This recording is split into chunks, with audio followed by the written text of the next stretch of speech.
Kupu-kupu merupakan jenis serangga yang sering kita jumpai di lingkungan sekitar kita.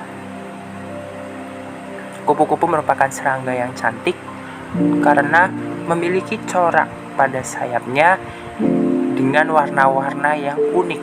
Ada yang merah, ada yang kuning, hijau, biru, dan juga sebagainya. Banyak sekali spesies-spesies kupu-kupu yang ada di alam sekitar kita. Yang sering kita jumpai dan yang paling besar populasinya adalah famili Papilionidae. Nah, kupu-kupu ini banyak sekali kita jumpai di Indonesia. Keberadaan kupu-kupu merupakan bioindikator lingkungan sekitar. Jadi, semakin bersih lingkungan yang kita tinggali, maka disitulah keberadaan kupu-kupu. Namun, ketika lingkungan sekitar kita berubah menjadi tercemar dan kotor, maka keberadaan kupu-kupu akan semakin menipis. Banyaknya spesies kupu-kupu yang terdapat di mancanegara, termasuk di Indonesia, membuat kita semakin penasaran berasal dari manakah nenek moyang mereka, mengapa karakteristik dari spesies mereka itu berbeda-beda. Oleh karena itu, kami dari kelompok 9 kelas A mempersembahkan tugas PJBL Sistematika Hewan 1 dengan topik hubungan filogenetik famili Papilionidae pada genus Papilio dan Graphium. Namun sebelum masuk ke dalam materi, izinkan saya untuk memperkenalkan anggota dari tim kami. Yang pertama yaitu saya sendiri, Yunan Helmi Izulhaq dengan NIM 17. Yang kedua ada Teresia Yesiardana Petra Pramusinta dengan NIM 37. Yang ketiga ada Nida Mala Fadlina dengan NIM 8. Yang keempat ada Virial Nida Hasna dengan NIM 35. Dan yang kelima ada Dwi Marlianti dengan NIM 24. Baik, kita masuk ke materi yang pertama, yaitu klasifikasi. Nah, Klasifikasi dari kupu-kupu diantaranya yang pertama, kupu-kupu termasuk ke dalam kingdom Animalia, dan kupu-kupu termasuk ke dalam hewan yang tidak memiliki tulang belakang atau invertebrata. Sehingga bisa dikatakan bahwa tubuh kupu-kupu ini memiliki tekstur yang lunak. Nah, untuk filumnya, kupu-kupu termasuk ke dalam filum Arthropoda. Nah, Arthropoda ini berasal dari dua kata dari bahasa Yunani, yaitu arthro dan podos. Nah, arthro ini adalah ruas-ruas dan podos itu artinya kaki.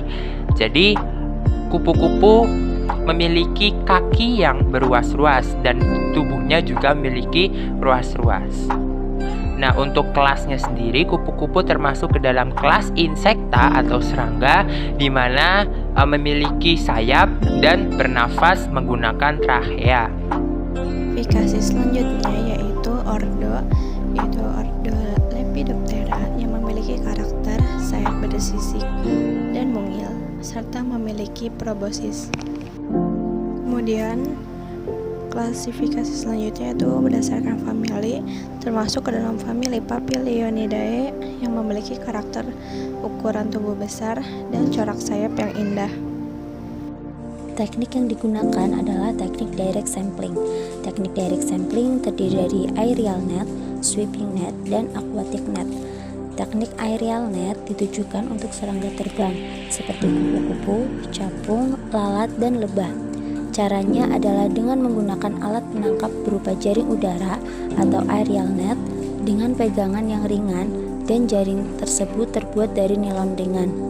Serangga yang terbang cepat seperti kupu-kupu dan lalat lebih cocok menggunakan jaring udara dengan diameter besar dan pegangan yang lebih panjang.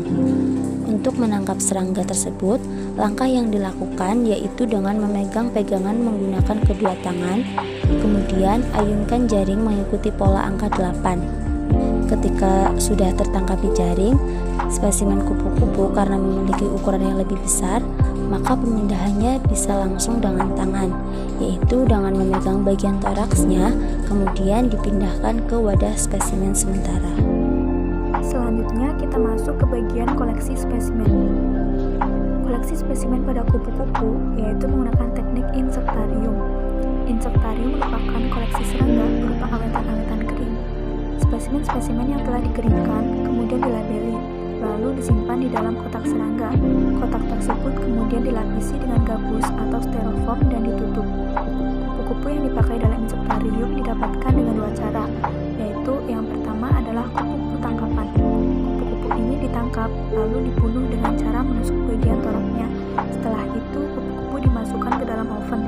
Kupu-kupu jenis ini biasanya kurang baik atau kurang maksimal. Yang kedua adalah kupu-kupu kering. Kupu-kupu ini baru keluar dari kepompongnya dan langsung diambil lalu disuntik alkohol pada bagian toraksnya. Kupu-kupu jenis ini mempunyai kualitas yang sangat baik.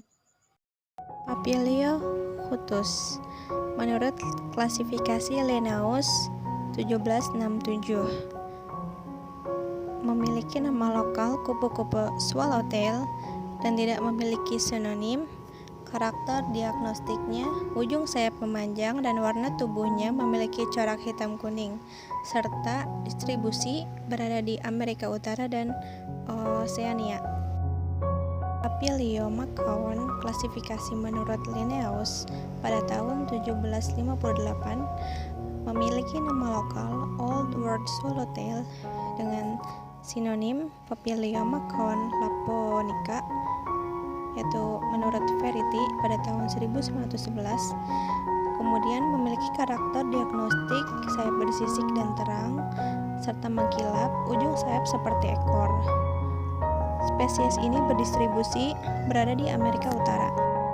Papilio demeleus dengan nama lokal kupu-kupu jeruk dan sinonim Papilio demeleus pictus berasal dari familia Papilionidae dan genus Papilio. Memiliki karakter diagnostik berupa sayap berbintik dengan pola batik serta memiliki ukuran tubuh yang besar dan ramping. Distribusinya tersebar di wilayah Asia Selatan, Malaysia, Indonesia, dan Jepang. Kemudian Papilio memnon dengan nama lokal kupu-kupu pastur dan sinonim Papilio memnon subclatratus Berasal dari familia Papilionidae dan genus Papilio. Memiliki karakter diagnostik berupa pada spesies betina memiliki sayap yang lebih cerah dan terdapat bintik hitam.